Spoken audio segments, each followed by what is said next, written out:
Realizar la fecundación, el espermatozoide, que tiene un material genético haploide y un ovocito secundario haploide, se fusionan dentro de un único núcleo diploide.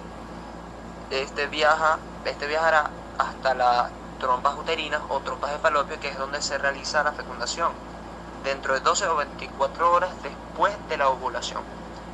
De los aproximadamente 200 millones de espermatozoides que ingresan en la vagina, menos de 2 millones, que vendría siendo un 1%, alcanzan el cuello uterino y solo cerca de 200 llegan hasta el ovocito secundario.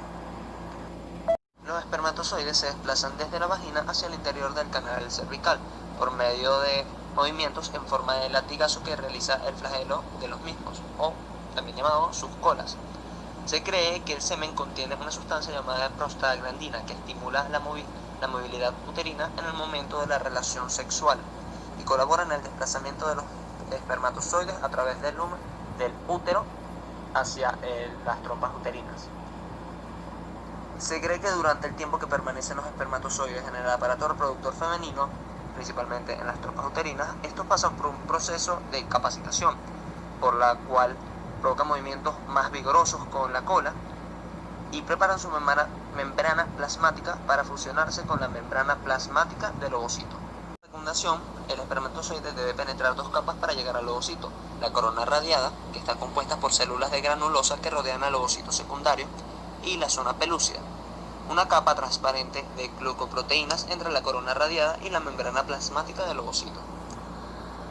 El acrosoma es una estructura en forma de casco que cubre la cabeza del espermatozoide y el mismo contiene numerosas enzimas. Las enzimas del acrosoma y los fuertes movimientos de la cola del espermatozoide son lo que lo van a ayudar al mismo a penetrar las células de la corona radiada y ponerse en contacto con la zona pelúcida. Luego de la fecundación se da lugar a un proceso denominado segmentación. La primera división del cigoto comienza aproximadamente 24 horas luego de la fecundación. Se completa luego de un plazo de 6 horas. Cada división dura menos tiempo. Para el segundo día después de la fecundación, se ha completado la segunda segmentación y da como resultado la formación de 4 células. Hacia el final del tercer día hay 16 células.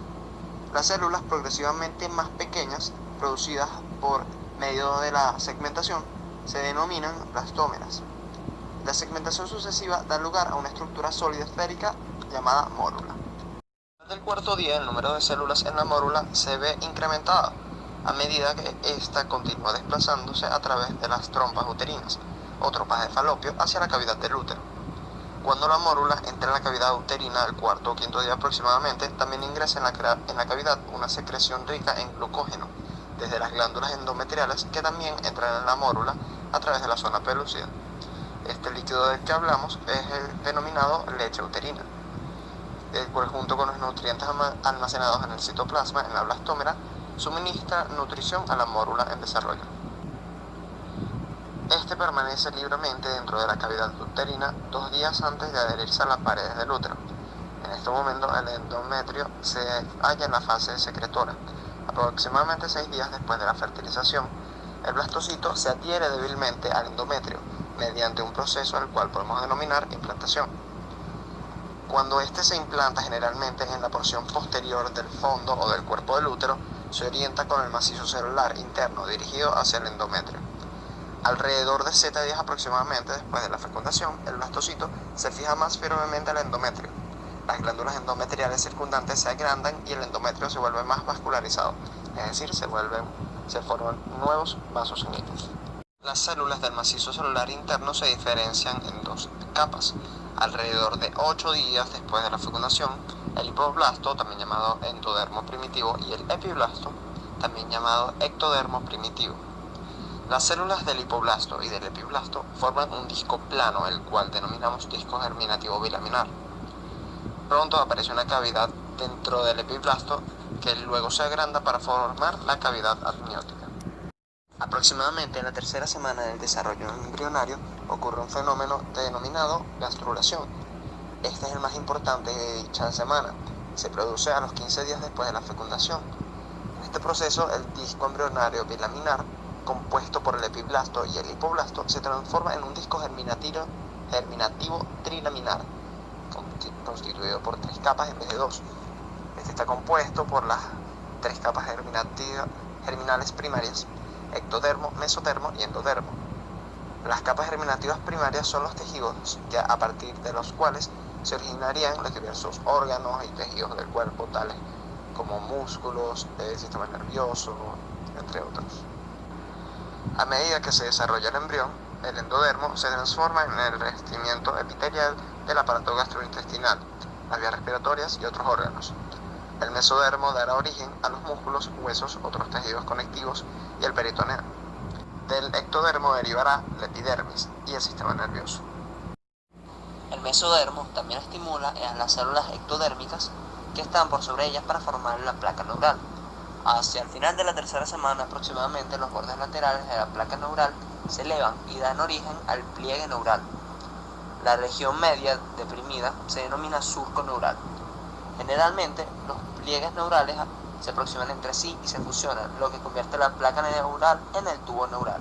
Esto ocurre primero en la mitad del embrión y luego progresa hacia los extremos cefálicos y caudal.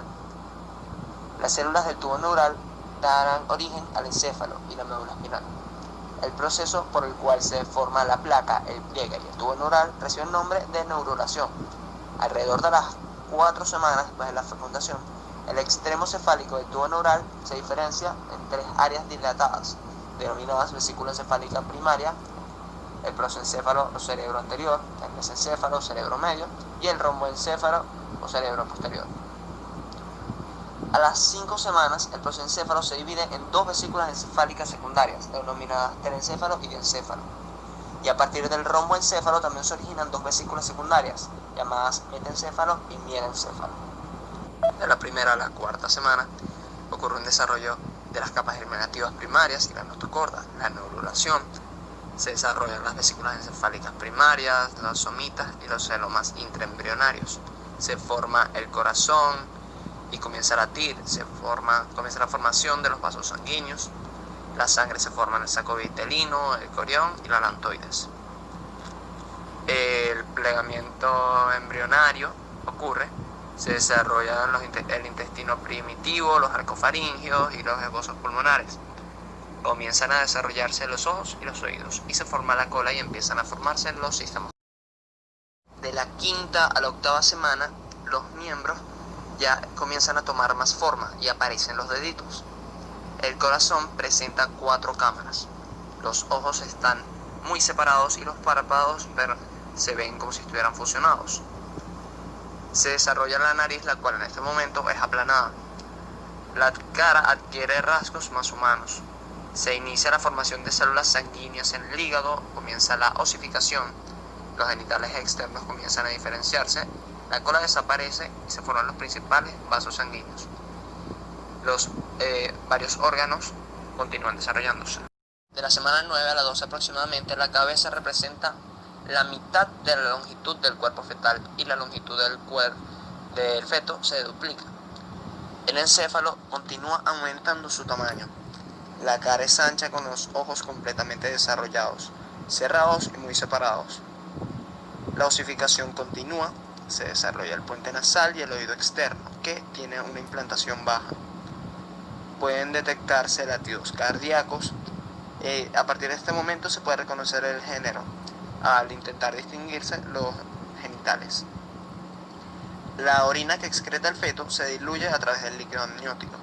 La médula ósea, el timo y el vaso participan en la formación de células sanguíneas. El feto comienza a moverse, sin embargo, estos movimientos aún no se pueden percibir por la madre. Los sistemas corporales todavía continúan en desarrollo.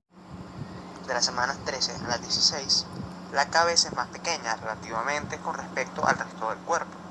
Los ojos se desplazan hacia la línea media para tomar su posición final, y los pabellones auriculares ocupan su posición definitiva a los lados de la cabeza. Mientras tanto, los miembros inferiores continúan alargándose. De la semana 17 a la 20, la vernix gaseosa, el cual es una secreción oleosa proveniente de las glándulas sebáceas, y el lanugo cubren el cuerpo del feto. Se forma la grasa parda, sitio el cual produce calor. Los movimientos fetales ya son percibidos por la madre. De la semana 21 a la 25 ya la cabeza es más proporcionada con respecto al resto del cuerpo. Ocurre un aumento de peso importante y la piel comienza a ser más rosada y arrugada. Los fetos con edades gestacionales de 24 semanas en adelante normalmente sobreviven si nacen prematuramente. De la semana 26 a la 29, la cabeza y el cuerpo son más proporcionales y los ojos ya se encuentran abiertos. Comienzan a ser visibles las uñas de los dedos de los pies. El tejido adiposo es el 3.5% de la masa corporal total y la grasa subcutánea depositada borra gran parte de las arrugas de la piel. Durante la semana 28 a la 32, los testículos comienzan a descender hacia el escroto. La médula ósea es la principal productora de células sanguíneas. Gran parte de los fetos que nacen prematuramente en este periodo del embarazo sobreviven. Por supuesto, si se les suministra cuidados intensivos, ya que los pulmones pueden proveer una ventilación adecuada y el sistema nervioso ya maduró lo suficiente como para poder controlar la respiración y la temperatura corporal. De la semana 30 a la 34 la piel es rosada y suave. El feto comienza a ubicar la cabeza hacia abajo y el reflejo pupilar está presente a las 30 semanas. El tejido adiposo comienza a corresponder el 8% de la masa corporal total. En la semana 35 al 38 ya vendría siendo al 9º mes. La circunferencia abdominal del feto es mayor que la de la cabeza. La piel es generalmente de color rosado y el crecimiento disminuye a medida que el nacimiento se aproxima. El tejido adiposo corresponde aproximadamente al 16% de la masa corporal. Los testículos ya descendieron hacia el escroto en los varones. Aún después del nacimiento, el niño está completamente desarrollado. Se requiere un año más aproximadamente, especialmente hasta completar el desarrollo de todo el sistema nervioso. A partir de este momento ya el bebé está listo para nacer.